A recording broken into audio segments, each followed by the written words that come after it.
আরো আমার প্রথমত মেশিনের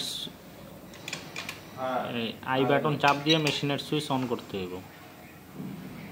অন করার পরে যে শব্দ হবে, শব্দ হওয়ার পরে আমরা এখান থেকে 118-তে যাব। 118-তে যাওয়ার পরে এটারে 1 বানায় দেব। 1 বানানোর পরে ইন্টার চাপ দেব।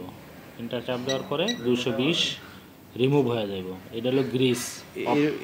এরও 220 মারলে 118-রে 0 থাকবে, এটারে 1 বানায় দিতে হইব। এটারে যদি 1 বানায় দেন তাহলে ওটা রিমুভ হয়ে যাবে।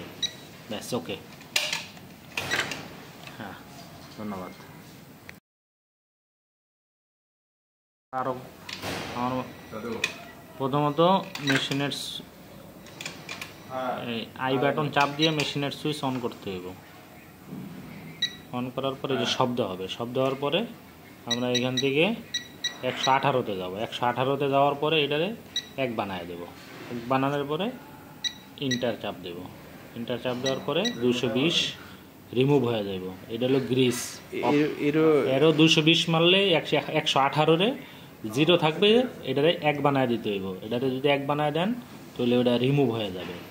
ব্যাস, ওকে। হ্যাঁ, ধন্যবাদ।